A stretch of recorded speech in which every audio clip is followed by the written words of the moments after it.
The rope tightens. A condemned man stands trembling on the wooden platform, sweat dripping down his brow. His wrists are bound, his lips murmur a last prayer. Around him, the crowd presses closer, the summer heat heavy as lead. Mothers clutch children to their skirts, men crane their necks to see. The sheriff raises his hand. Silence falls. The only sound is the creak of rope. The hangman kicks away the stool. The man drops. Snap. Not the neck, not the rope. The entire gallows shudders, cracks, and gives way. Timbers split apart, collapsing in a violent rain of splinters. The condemned man falls screaming, tangled in frayed hemp. The crowd erupts. Shouts, curses, cries of terror. A woman faints. Soldiers lunge forward, boots pounding, rifles clattering. And in the dust, the symbol of Charleston's justice lies broken. They had trusted the wood. They had trusted the hands that built it. But today, both had betrayed them. A man in the crowd spits into the dirt. Rotten lumber, that's what happens when you pay cheap. Another shakes his head. No. No. That wood was sound. I saw it myself. Somewhere at the edge of the square, a boy clutches his mother's arm. His eyes are wide, his voice a whisper. Ma. The rope snapped. Did you see? She presses him close, eyes darting around. Hush, child, don't speak, not here. The sheriff bellows, face red with rage. Clear the square. Bring new rope. We will finish this hanging before sundown. But his orders barely carry over the chaos. The people murmur among themselves, the word on every lip the same. Sabotage. Charleston prided itself on discipline, on order. But in that moment, order crumbled. Was it poor timber? Or was it something far more deliberate? A hand guiding the wood toward failure. At the edge of the crowd stands a man. Broad shoulders, calloused hands, hammer still hanging from his belt. His eyes are lowered, his face unreadable. His name is Moses. To the masters, he is invisible, a slave, a tool, a pair of hands. But to the wood, he is its keeper. He knows every grain, every flaw, every place where strength can be turned into weakness. He watches as the soldiers scramble, as the crowd panics. He does not smile. He does not speak. But inside, he knows the truth. The gallows did not fall by accident. The sun dips lower, casting long shadows across the broken scaffold. The sheriff curses under his breath, his men fumbling to gather the condemned. Sweat drips down their brows, their voices sharp with fear. The people disperse slowly, carrying with them a question that clings like smoke. Was this a sign from God, or the work of human hands? In Charleston, whispers travel faster than fire. By nightfall, a name would begin to surface, a name spoken carefully, almost in reverence. Moses, the carpenter. A man bound in chains, yet wielding the power to make the instruments of death betray their masters. And as the dust settles over the ruined scaffold, one truth hangs heavier than the broken rope. This was just the beginning. The story spreads before the dust has even settled. Men in taverns lean close over their mugs of ale, voices low and urgent. The wood was cursed, one insists. Another shakes his head. No curse. Someone tampered with it. Someone wanted this to happen. By morning, the whispers travel from street corners to plantation porches, carried on the humid air of Charleston. But in the slave quarters, the whispers have a sharper edge. Around the fire, under the crackle of night, they pass the name in cautious tones. Moses, the carpenter, the man who cut the beams, who tied the joints, who built the gallows with hands steady as stone. By day, he is nothing, a shadow moving between timber and tools. He lowers his eyes when spoken to. He answers with yes, sir, no, sir. But in truth, he sees everything. He knows how the wood bends. He knows where the grain hides weakness. He knows how to make strength turn suddenly fragile. They say he was born with sawdust in his lungs. His father was a carpenter before him, forced to build barns and fences under the lash. Moses inherited the skill and the curse. Every nail he drives, every beam he lifts, belongs not to him but to the master who owns his body. Yet the knowledge is his, and knowledge is power, even in chains. One night, an old woman stirs a pot of beans and mutters to the others, "Didn't you hear? It was Moses's wood that cracked." Her eyes dart to the door, afraid of listening ears. He touched it. He made it so. A younger man leans in, whispering back, "If he did, then he is brave. Brave, but doomed." The overseers feel it too. They ride their horses slower through the yards, eyes restless, hands near the whip. Fear flickers across their faces. For if one man in chains can bring shame to Charleston's gallows, what stops others from striking at the very tools of their masters? And in the city, the officials grow restless. As the mayor's pen scratches across parchment, ordering an inquiry, the sheriff sharpens his knife, vowing never to be humiliated again. The hangman mutters curses, blaming fate, blaming God, blaming anyone but himself. Yet all of them turn their gaze sooner or later toward Moses. But Moses himself remains silent. He sharpens his chisel, he smooths the timber, he listens as the masters talk of new gallows to be built, stronger and taller. He nods when commanded, he lowers his head. Inside, his mind works like a clock, every tooth of the gear turning, every plan fitting neatly into place. Was it chance that the gallows fell, or was it the first blow of a war waged not with guns or fire, but with wood and silence? The night hums with cicadas. From the slave cabins, songs rise low and mournful, carrying messages hidden in rhythm and verse. They speak of freedom, they speak of revenge. And somewhere in the dark, Moses listens, his hands resting on the handle of his hammer, as if it were a weapon waiting for its hour. Tomorrow, the city will call on him again. They will demand that he rebuild what was broken. They will trust him because they have no choice. And he will obey. At least, that is what they will believe. By day, Moses is a worker among workers, a shadow moving across Charleston's timber yards. His shirt clings to his back in the summer heat. His muscles ache from lifting beams, but his eyes never miss a detail. He is more than a laborer. He is a master of the grain, a man whose mind reads wood like scripture. The white overseer sees only obedience. "Faster, boy," he snaps, cracking his whip in the air. Moses nods, shoulders bending under the weight of another beam. But inside, a fire smolders. Each command feeds it. Each insult sharpens it. He was born in chains, but chains cannot bind knowledge. His father, long dead, had taught him more than carpentry. He taught him patience. "Wood remembers," his father once whispered, back when the night was safe enough for words. "If you know where to cut, it will betray its master when the time comes." Those words echo in Moses' head now. He sands a plank until it gleams smooth, but beneath the surface he knows the weakness he has carved into it. His skill is precise, almost holy. With a single hidden flaw, he can turn strength into fragility. With a single miscut, he can turn justice into chaos. The city does not see him. To them, he is property, another hand to be ordered, another back to be beaten. But among his people, Moses is whispered about in secret. The old ones call him Quiet Thunder. The young boys follow him with their eyes, waiting for a sign. Women hum his name under their breath as though it were a hymn. At night, in the slave quarters, the talk turns again to the gallows that fell. Some say it was God who struck it down, a warning to the masters. Others say it was Moses, his skill turned against them. Around the fire, faces glow in the flicker of flame, eyes darting to the door with every creak. "Moses knows wood better than any man alive," one voice murmurs. "If he wished it, he could make the master's house a fall-in on itself." Another warns, "Careful with your tongue. Words have ears in Charleston." But even fear cannot silence the seed of belief. Hope creeps into the quarters, fragile as a candle flame. If Moses can make wood betray the masters, perhaps chains are not eternal. Moses sits apart, his tools laid across his lap. He sharpens them slowly, methodically, the rasp of metal against stone cutting through the night. He does not speak, but his silence is heavier than words. His mind drifts to the scaffold. The panic in the sheriff's eyes. The shame burning in the crowd. The sound of wood groaning before it split. That sound was music to him, more powerful than any hymn. It was the sound of possibility. He knows the city will call on him again.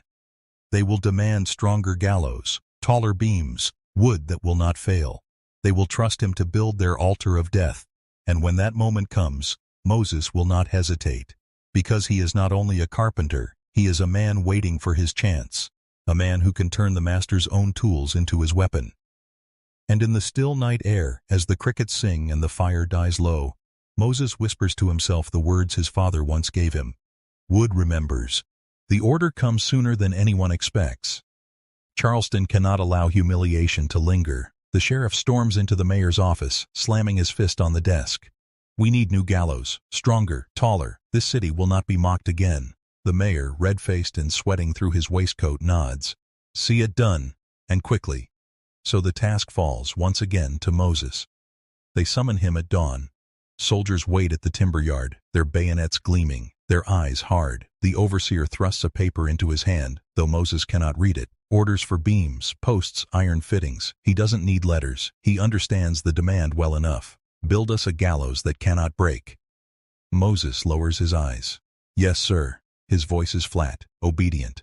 The soldiers relax, believing the matter settled, but inside, something stirs.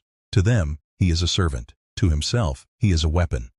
He inspects the new lumber carted in from the docks. Thick pine logs, cut fresh, the resin still bleeding from their bark. Good wood, strong wood, perfect for carrying the weight of men, perfect for carrying a secret too.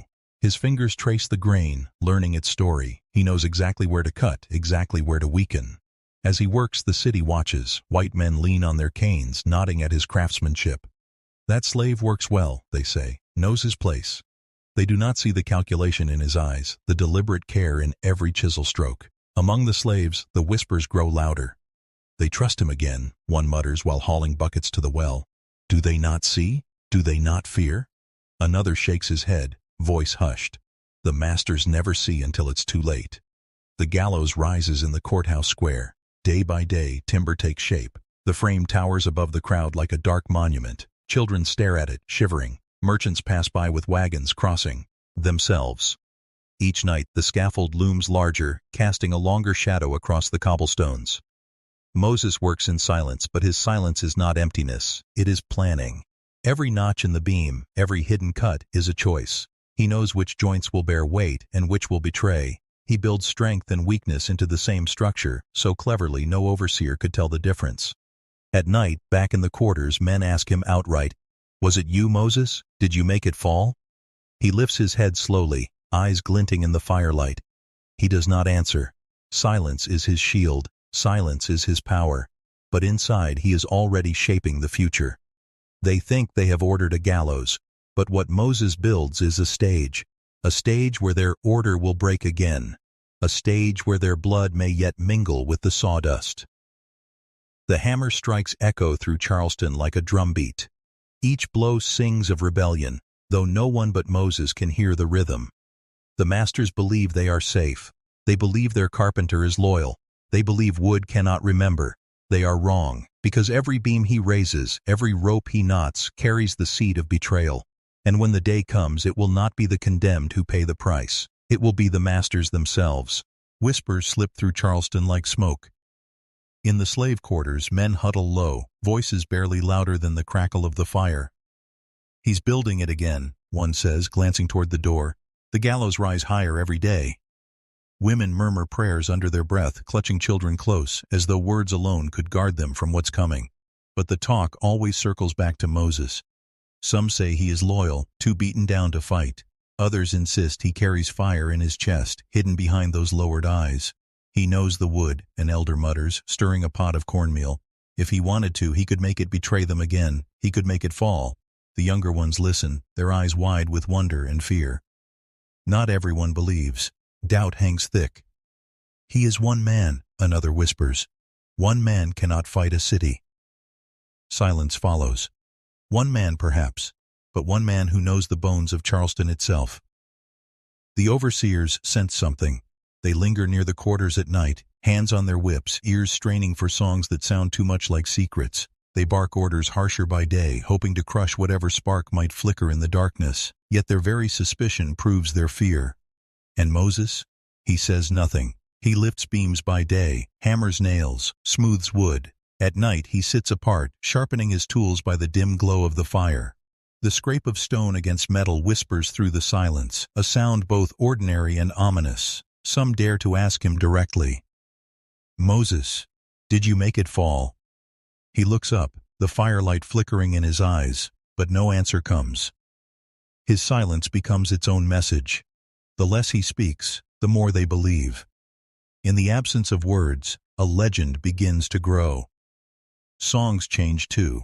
Work chants carry new rhythms, sly, coded, layered with meaning. A verse about timber bending in the storm. A chorus about ropery, eking under heaven's hand. The masters hear only melody, the slaves hear prophecy, and always the gallows rise higher. Every day its shadow stretches farther across the square. Every nail Moses drives feels like thunder in the hearts of those who watch. Is he building their prison or their salvation? Charleston is tense, caught between fear and denial. White men sip whiskey in taverns, muttering about rotten wood, swearing it won't happen again. Black men lie awake in their cabins, listening to the creak of the timbers in their dreams.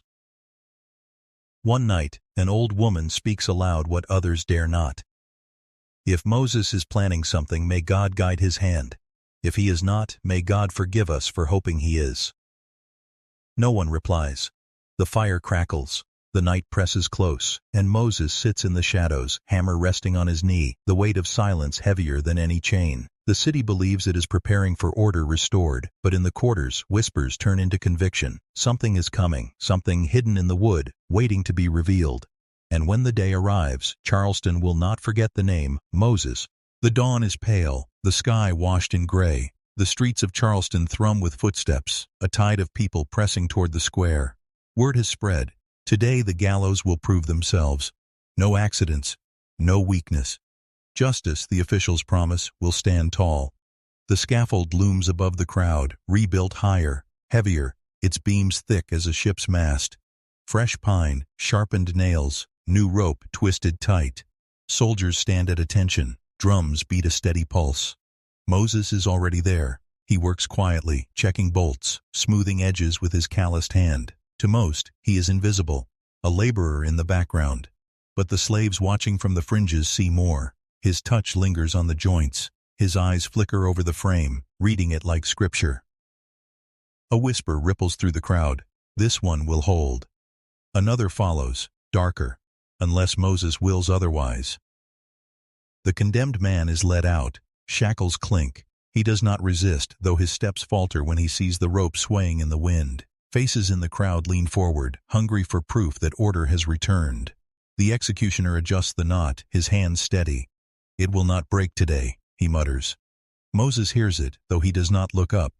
His hammer rests in the dust at his feet. The drums fall silent. The air thickens. The condemned man's last words are swallowed by the crowd's murmur. Then, the hood drops. The lever creaks. A sickening crack. The rope holds. The body jerks, then hangs still. A gasp, then silence. The scaffold does not tremble. The gallows stand firm. The officials exchange nods, their relief sharp and visible. Order restored, they think. But the crowd of slaves does not weep, nor do they cry out. Their eyes remain fixed on Moses, who does not move. His face is stone, unreadable, and yet, in the quiet after the death, something passes between them, a signal without words. Perhaps it is the way he turns from the frame, as though it is no longer his. Perhaps it is the stillness in his body, a waiting that feels heavier than the execution itself. Whatever it is, they feel it. The story is not finished. As the soldiers lead the crowd away, whispers grow louder. Next time. He's waiting. Not today, but soon. Even the officials notice the murmurs. A magistrate frowns, glancing at Moses. That one, he mutters. Too quiet, too clever. But no order is given. After all, he is only a carpenter, only a slave. Moses walks home at dusk, the sun bleeding red across the sky. His tools hang heavy at his side. Children run past him, singing scraps of songs about falling timber. He does not smile, but he does not silence them. In the quarters they gather around him once more. "Is it over?" a young man asks. Moses looks into the fire, the reflection flickering in his eyes. "It has only just begun," he says softly. The words settle over them like smoke. The gallows may have held today, but the city can feel it. The wood itself is restless. Something is coming. Night falls heavy over Charleston. The gallows stand like a black skeleton in the square, creaking in the wind. But it is not the scaffold alone that keeps men awake. It is the whispers. Every tavern hums with them. Every magistrate's chamber fills with muttered doubts. Wood doesn't fail twice by chance. It's him, the slave carpenter. No man works so quiet unless he hides something. Officials huddle by candlelight, ledgers open, fingers trembling as they trace the names of those who built the frame. Moses' name appears again and again. Reliable, skilled, too skilled. One voice breaks the silence. If he can build it, he can break it. And if he can break it, who holds the power here? Us or him? The question sinks like lead. A pause follows, broken only by the scratching of quills. Orders are drafted, more guards at the square. Overseers told to watch the carpenter's hands. But fear is a strange thing. It breeds not only suspicion, but imagination. Soon, even the sound of hammer on wood becomes sinister. Every creak in the scaffold feels like a threat. Meanwhile, in the quarters, the slaves whisper a different story. Children chant rhymes about ropes snapping, about white men tumbling like dolls. Women trade glances when Moses passes, their eyes lit with a mixture of reverence and fear. One evening, a man approaches him in the dark. His voice shakes. "Tell us, was it your hand? Did you curse the wood?" Moses studies him. The firelight dances across his face, hiding nothing. "A curse?" he says softly. "No. Wood doesn't need curses. It only needs to know where to bend and when to break." The man shudders. He cannot tell if Moses speaks of carpentry or rebellion or something older, something rooted deeper than nails and timber. By morning, rumor spreads faster than fact. Some say Moses prays to the old gods of Africa, that the wood listens to him. Others whisper he poisons the nails with oil that eats through metal. None know the truth, and that ignorance terrifies the officials most of all. At the docks, merchants whisper of refusing to trade lumber with Charleston. "No price is worth cursed timber," one mutters. Ships turn away, cargo grows scarce. The economy trembles under shadows of sabotage. And Moses? He walks the streets as always. His step is steady, his eyes lowered. To the untrained glance, he is only a man carrying tools. But to those who watch too long, he seems more, like a shadow stretching across the city, silent, patient, inevitable. The magistrates cannot decide. To arrest him is to risk proof they fear might turn rumor into uprising. To leave him free is worse. And so the city waits. Fear swells, coiling tighter with each passing day. Every scaffold, every beam, every rope feels alive now, as though Moses' breath lingers in the grain. At night, even the officials dream of snapping wood. The gallows may stand, but trust has fallen.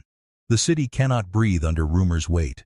Every creak of timber is a threat, every whisper of Moses' name a blade against the throat of Charleston's pride. So the magistrates decide. They will test him. By daybreak, a messenger rides hard to the quarters. Orders are clear. The gallows need repair, and Moses will do it under the eyes of all. No shadowed workshop, no private hammering. This time, his craft will be watched like scripture. At the square, the scaffold looms, its wood pale and raw from fresh cuts. Soldiers ring the sight, muskets at their shoulders. The crowd gathers thick, murmurs sharp with hunger for spectacle. Not an execution, but a trial, one without words. Moses steps forward, carrying his tools. His pace is steady, his gaze fixed on the beams as though no eyes are upon him. But he feels the weight. Dozens of stares press into his back. Overseers lean forward, scribes dip their quills. Every nail he drives, every knot he ties, is swallowed by silence. The magistrate clears his throat. "You will build strong, Carpenter. You will show this city your hands are loyal." Moses does not answer. He lifts his hammer and begins. The sound rings out, clang, thud, rasp. Each strike echoes like a drumbeat. Sweat beads on his brow. His hands move sure and slow, the rhythm unbroken. The scaffold rises again beneath his touch. Stronger, taller, crueler. Children whisper at the edges of the crowd. He can make it fall when he wants. Women hush them quickly, but the words hang in the air like smoke. Halfway through the work, a soldier leans toward his captain. If he is truly cursed, the wood will betray him. The captain does not answer. His jaw is tight, his eyes fixed on Moses' every movement. By sunset, the scaffold is whole. Thick beams locked tight, iron pins gleaming. No flaw visible, no weakness to name. The magistrate steps forward, eyes narrow. He runs his hand across the grain, knocks twice on the wood. Solid. Good, he says, forcing the word through clenched teeth. Louder, so the crowd hears. This gallows will not fail again. But the people are not satisfied. They lean in, searching Moses's face for some sign. He gives them nothing, only a quiet nod as he gathers his tools. And yet, in the silence that follows, unease lingers. The scaffold may stand, but whose will does it serve? The magistrate's command, or the carpenter's secret hand? That night, the city buzzes with debate. Some claim the test has cleared him. Others whisper the opposite, that he built it strong only to hide his power, waiting for the right moment to strike again. In the quarters, a boy asks Moses in the glow of the fire, "Why did you build it strong? Why not break it now?" Moses looks into the flames, the light cutting sharp across his face. His answer is low, almost lost to the crackle of burning wood. Because patience builds higher than rage, and when the time comes, it will not be a rope that falls, it will be the city itself. The boy shivers. He does not know if Moses means prophecy or threat. But Charleston will soon find out. Midnight drapes Charleston in silence, but the silence is uneasy. Dogs bark at nothing, windows slam shut against phantom winds, and in the heart of the slave quarters, Moses rises from his bed of straw. His tools are wrapped in cloth, muffling the sound of iron. He slips into the night.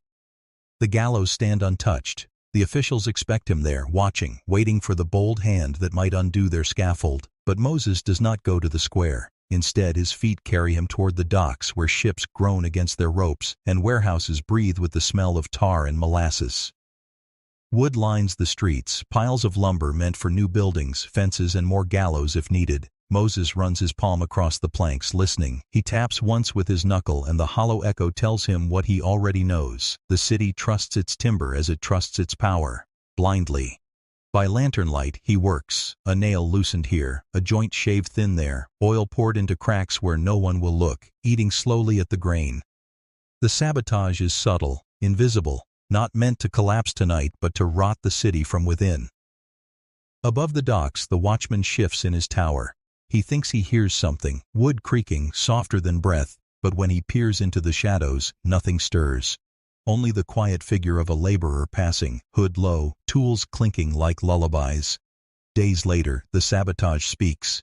A beam splinters in a warehouse, sending barrels crashing, sugar flooding the ground like sand. Men shout, papers scatter, merchants curse. "Shoddy wood," they cry. But another swears he saw the beam carved too thin, as if by design. At the shipyard, a gangplank cracks under the weight of cargo. Sailors plunge into the harbor, splashing and choking. The foreman inspects the break and shakes his head. It's strange, looks clean, as though someone cut it just so. The whispers return, louder now, twisting through Charleston like smoke. The carpenter again. He's turned his eye to the city itself. In taverns, men lower their voices. It won't stop with rope and timber.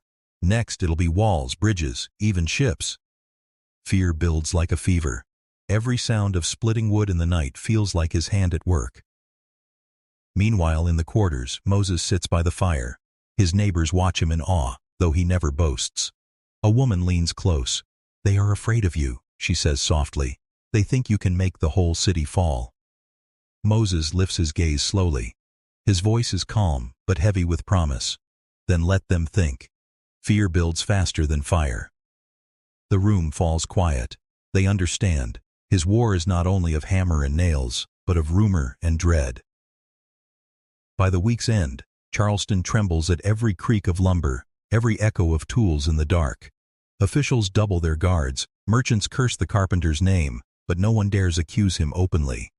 For how do you punish a man when the crime is everywhere and the weapon is nothing but wood itself?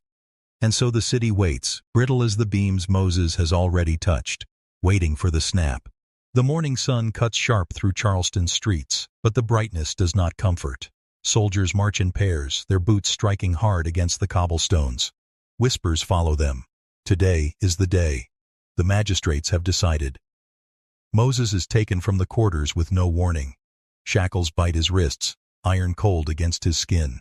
Neighbors watch from doorways, silent, eyes burning with quiet fear. A boy calls out, but his mother pulls him back, her hand trembling. At the courthouse, the air is thick with tension. The chamber smells of ink, sweat, and polished oak. Officials sit high above, robes heavy, faces pinched with unease. They do not look united, they look desperate. The magistrate speaks first, his voice sharp but unsteady. Moses, son of no name, slave of Charleston, you stand accused not of open crime but of suspicion. Beams splinter, ships sink, scaffolds fall, and always your hands are near. Explain yourself. Moses lifts his head slowly. His voice is calm, even. I build what I am told to build, nothing more, nothing less. A murmur ripples through the chamber. The officials lean forward. One pounds his fist on the table. Do not play coy. Wood speaks with your touch. Men whisper of curses. Answer plainly. Did you weaken the gallows? Did you touch the docks? Did you mean to bring this city down? Moses does not flinch. Wood breaks because men are careless, because nails rust, because those who order death forget that timber remembers. Do not blame me for what you cannot control. The words sting. The room shifts uneasily. For a moment, it seems the officials themselves doubt their accusations. But fear drives them harder than truth. A guard steps forward, slamming his pike against the floor. Speak the truth, or face the lash. Silence falls. Moses studies the guard, then turns his gaze to the magistrates. His eyes burn steady. If the city dones, the city trembles, it is not by my hand, it is by its own weight. Build gallows upon gallows, spill blood upon soil, and still you wonder why the beams snap. Ask not the carpenter, ask the earth itself. Gasps echo. The officials recoil at his boldness. One whispers, he speaks like a prophet. Another snarls, he speaks like a rebel. The magistrate raises his hand for silence. His voice is strained, brittle as glass. There is no proof, only rumor, only fear. To kill him without cause would make him martyr, to release him would make him legend. A heavy pause. The chamber waits. Finally the magistrate exhales.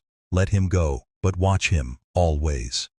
The guards obey, though unease clouds their faces. Moses is led back into the street, unbroken, unbent. The crowd outside stares as he emerges, chains removed, steps steady. Some see only a man returned. Others see something larger. An untouchable shadow walking free. That night in the quarters, voices buzz like hornets. He faced them, and they could not touch him. He defied them, and they feared his words. Moses sits by the fire, silent.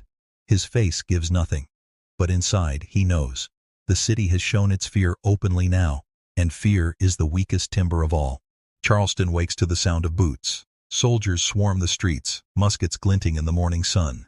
Checkpoints rise at every corner, torches burn late into the night. The city, once proud in its wealth, now looks like a fortress afraid of shadows. Orders are clear, no gathering after dusk, no tools carried without inspection, no slave to walk alone. Overseers whisper that the carpenter has grown too bold, that his legend must be smothered before it sets the quarters aflame. But legends do not die under watch, they grow. In the quarters, the story twists with each telling. Some say Moses looked the magistrate in the eye and laughed. Others claim the chains fell from his wrists by themselves, as though iron feared to hold him. Children chant rhymes of wood snapping at his command. Women call him a chosen one, a Moses come to break Pharaoh's house. Even poor whites mutter in the taverns, their mugs heavy in their hands. If a slave can bring the gallows down, what's to stop him from bringing the masters with it? The words are dangerous, but fear makes tongues loose. Spies slip through alleys, listening, reporting. One evening, a man sidles close to Moses's fire, pretending to warm his hands. His questions are soft, too soft. How did you do it? Was it truly you? Moses studies him, the firelight flickering in his eyes. His answer is steady, cold. Wood bends to no man's name. It breaks when it chooses. The spy hears nothing solid, but still he hurries away, shaken. Meanwhile, the gallows stand taller than ever, rebuilt again and again, each one heavier, crueler. Yet with every new scaffold, the fear grows sharper. If it falls again, whispers a soldier, the city itself will crumble. At night, magistrates gather in secret. Maps spread across their tables, lists of names inked in the margins. They argue, strike now, silence him, make an example. Others say, hake their heads. Without proof, his death will spark rebellion. Their voices rise, but no answer comes. And Moses? He moves through the city like a shadow, carrying his tools, fixing, building, silent. To the eye, he is nothing more than a laborer. But every nail he drives, every beam he touches carries weight. People wonder, did he bless it to stand or curse it to fall? One stormy night, thunder cracks over Charleston. The wind moans through the streets, rattling shutters. In the quarters, a boy wakes screaming, convinced he heard the gallows splinter. His mother hushes him, but her own hands tremble. In her heart, she believes the dream was not dream at all, but prophecy. The city grows restless, brittle as dried wood. Guards patrol tighter, yet their eyes dart at every creak. Merchants grumble, taverns hum with rumor, and still the legend spreads. The noose may hang ready, but everyone knows Charleston is now the one on trial. The square is alive before dawn. Lanterns burn hot against the mist, their smoke curling into the pale sky. Charleston has gathered, not for trade, not for worship, but for blood.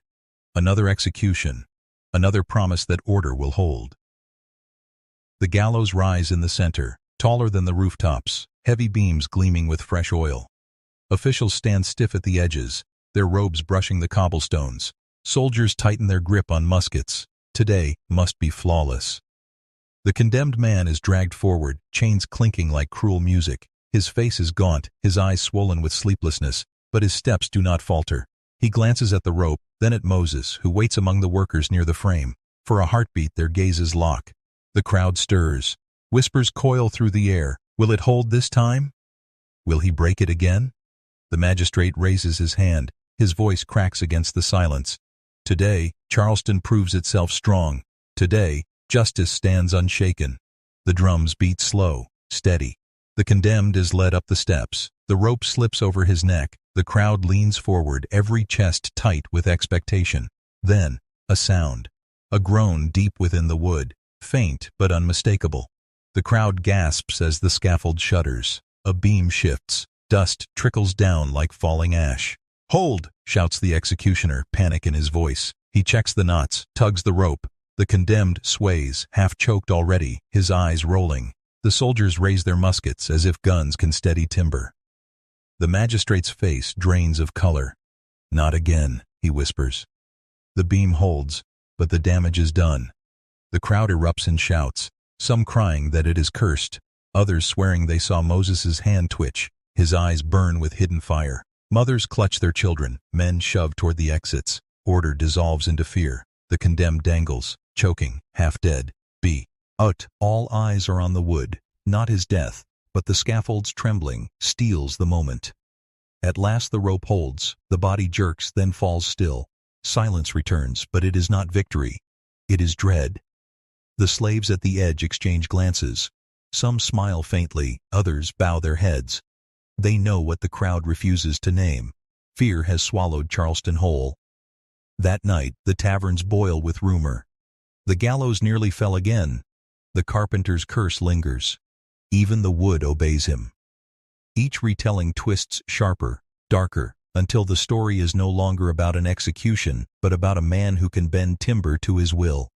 And in the quarters, around a low fire, a young girl asks the question everyone fears to speak. If he can break the gallows, can he break the city too? Moses does not answer. He sits in silence, the flames dancing in his eyes. But silence, in that moment, is answer enough. Charleston has tried to prove its strength. Instead, it has shown its weakness. The city waits now, brittle and trembling, for the snap that must come. The decision comes in whispers first, then in ink. By candlelight, the magistrates sign their names with shaking hands. Enough waiting, enough fear. The gallows will claim Moses, not for proof, not for crime, but for silence. Soldiers march before sunrise. Their boots thunder down the dirt paths of the quarters. Doors slam, children cry, women clutch their shawls. The iron chains are ready before Moses even steps outside. He does not resist. His eyes are steady, his hands calm as they bind him. Neighbors watch in silence. No cries, no pleas. Only the heavy, wordless stare of a people who already know this day would come. Charleston trembles with anticipation. By mid-morning, the square is packed, thicker than ever before. The scaffold towers above them, the rope swaying in the wind like a serpent tasting the air. Officials stand tall, but their faces betray something fragile. They know this is not justice. It is fear made flesh. The magistrate raises his voice. Moses, son of no line, accused of sabotage, accused of rebellion, accused of sorcery of wood and rope, you stand condemned. Today the gallows will hold. A hush falls. Every ear strains for his reply. Moses lifts his head, the sunlight striking his face. His words are slow, heavy, cutting through the air like an axe through pine. You build your gallows higher each time. You sharpen your ropes, you polish your beams. Yet still you fear me, still you fear the wood. Why? The crowd shifts, unease rippling like water. Soldiers tighten their grip on muskets. The magistrate's jaw clenches. Because you are a danger to this city. Moses' voice deepens, steady as stone. No, it is not I who endangers Charleston. It is the weight of your cruelty. The wood remembers, the earth remembers. And when it breaks, it will not break for me. It will break for you. Gasps ripple outward. A woman faints. A man clutches his hat to his chest. Even the soldiers glance at one another, shaken by the calm certainty in his tone. The executioner steps forward, rope in hand.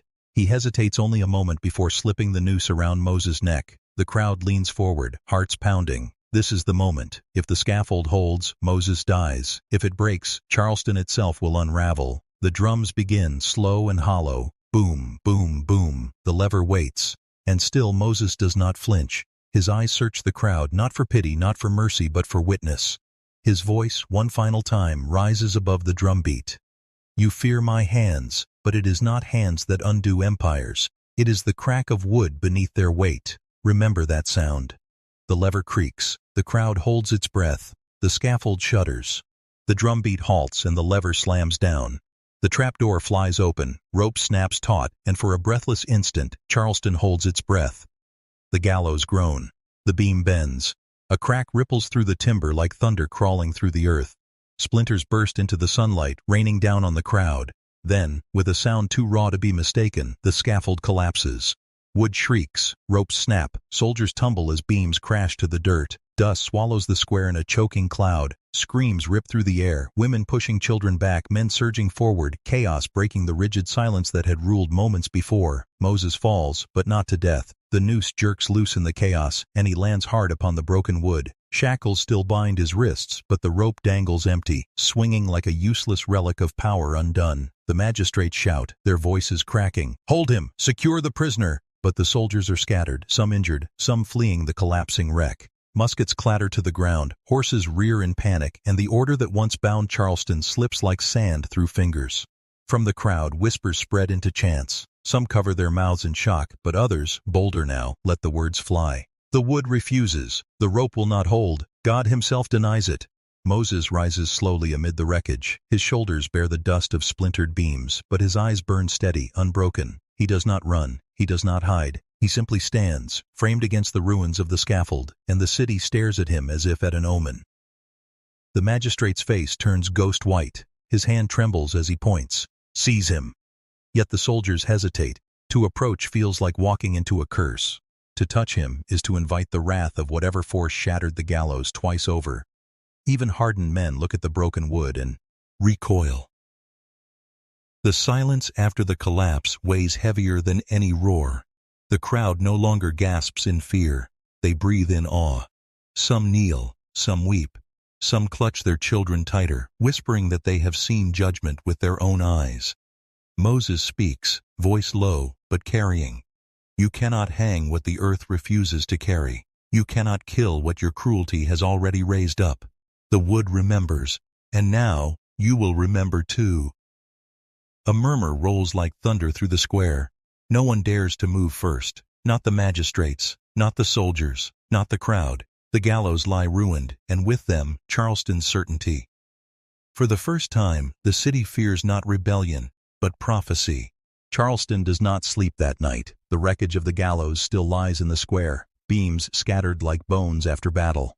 Lantern light flickers across the ruins, shadows stretching long against the cobblestones. No one dares clear it. No one dares rebuild. Taverns fill with whispers, voices low, eyes darting toward the door, men clutching mugs with trembling hands. They tried twice, one says, and twice the rope refused him, another answers. It ain't chance, mutters a third, spitting into the fire. It's a sign. Judgment's comin' for Charleston. Across the city, magistrates pace their chambers. Quills scratch furiously on parchment, orders sent to silence the story before it spreads. Yet the harder they push, the faster it runs. Sailors carry it to the docks. Servants murmur it in kitchens. Children whisper it in the alleys, daring each other to repeat the condemned man's name aloud.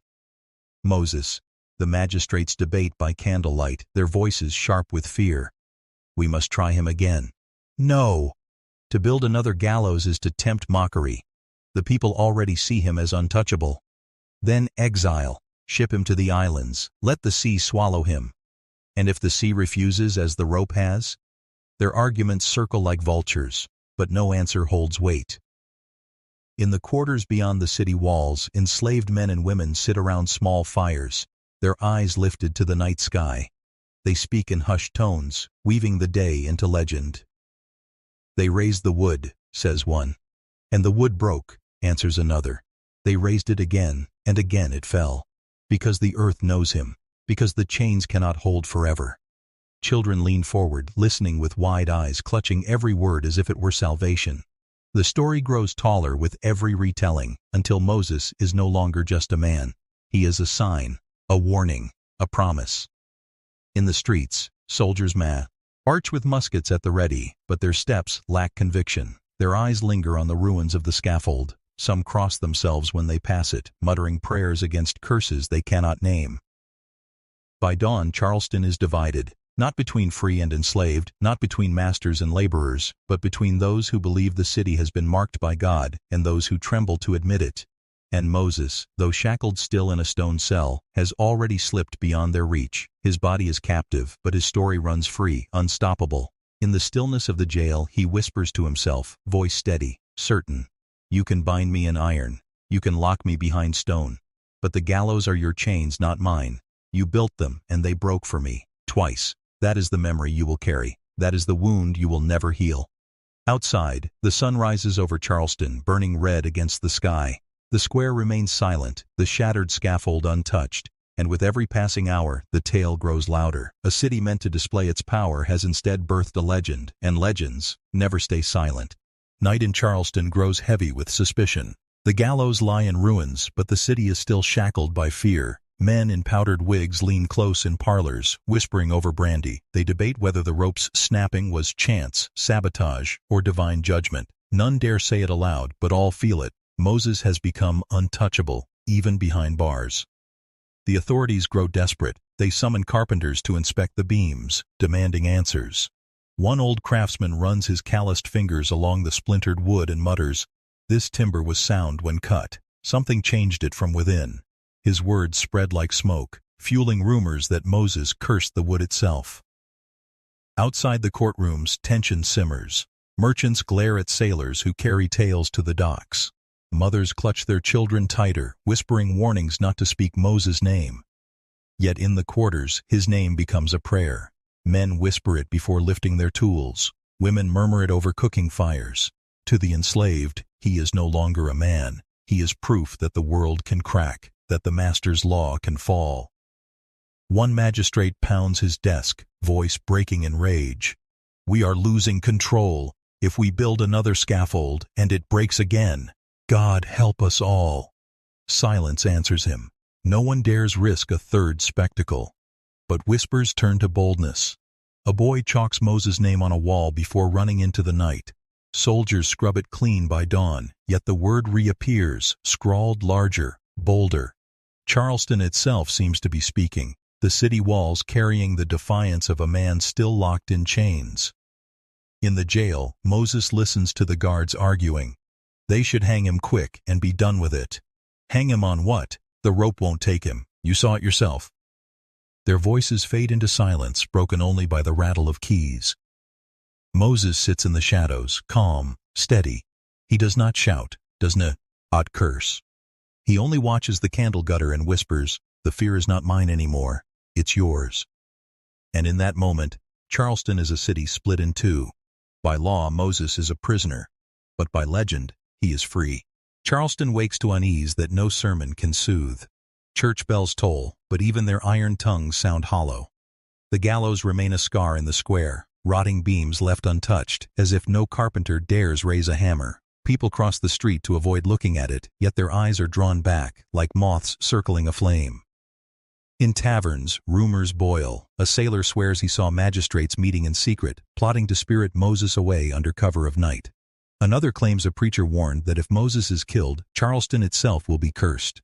No one knows which tale is true, yet all believe something terrible hangs in the air. The magistrates themselves are restless. In locked chambers they argue until their wigs sit askew, their voices sharp with panic. If we let him live, we look weak. If we kill him, we look cursed. One man leans forward, whispering, "The city already believes he's beyond our reach. Whatever we do, we've already lost." Beyond the walls of power, ordinary men and women struggle with their own dread. A mother pulls her child close and hisses, "Don't speak his name, don't even think it." Yet the child whispers Moses anyway, as if the name itself holds power. At night, fires glow in the quarters. Stories are told again and again, reshaped with every telling. Moses does not merely break wood now, he bends iron, silences guns, walks unharmed through flames. The tale grows taller, and with it, so does the people's courage. For them, the fear belongs not to the slave, but to the master. Guards posted at the jail mutter to one another in uneasy tones. "Feels wrong sitting here," one says, "like watching over a storm." His partner spits into the dirt. "Storm? He's just a man." But his words lack conviction, and both fall into silence, listening to the creak of the jailhouse timbers, half expecting them to snap. Inside, Moses waits. His breath is calm, steady, measured. He does not rage against his fate. He listens, to the guards, to the footsteps outside, to the silence that stretches between each hour. He knows he has become something larger than himself. He knows his fight is no longer in his hands. And Charleston trembles, caught between fear of rebellion and fear of divine judgment. The city itself holds its breath. Something must break. Years pass, yet the story does not fade. Charleston changes, ships come and go, new gallows rise and fall, but the name Moses lingers like smoke that refuses to clear.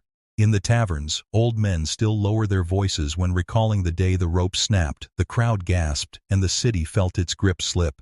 Some swear they saw him smile in that instant, as if he knew the wood would betray his captors. For the enslaved, his tale becomes scripture. Mothers whisper it to children at night, their voices steady in the dark. Chains can break, timber can fall. Fear belongs to them, not us. Around fire circles, the story grows taller. Moses no longer merely snapped ropes, he bent the laws of Charleston itself. And each telling plants a seed of defiance in hearts waiting for the right season. The magistrates try to bury his memory. Records vanish. Court scribes strike his name from ledgers. Preachers thunder from pulpits that the rope snapping was nothing more than faulty wood. Yet the more they deny, the louder the legend grows. The truth is simple and undeniable. Charleston built gallows to display its power, and those gallows broke in front of everyone, twice. Some say Moses died quietly in his cell, body swallowed by stone. Others claim he was shipped off in chains, lost to the sea. But the question is almost irrelevant now. The man is gone, yet the myth breathes, alive in every whisper, in every sideways glance at a scaffold, in every uneasy silence when wood creaks under weight. What matters is not whether Moses lived or died. What matters is what he left behind. The memory of a city forced to tremble, the proof that power can falter, the echo of chains turning into warning bells. And so Charleston carries his ghost. Every gallows built after him stands in his shadow. Every execution recalls the one that would not hold. The rope that snapped in silence speaks louder than any sermon, louder than any decree. It asks a question the city can never escape. Was it accident, or was it justice reaching through the wood? And long after the magistrates are gone, long after the timbers have rotted away, the people still whisper the same name. Moses, the carpenter who turned gallows into legend, the man who proved that even wood remembers.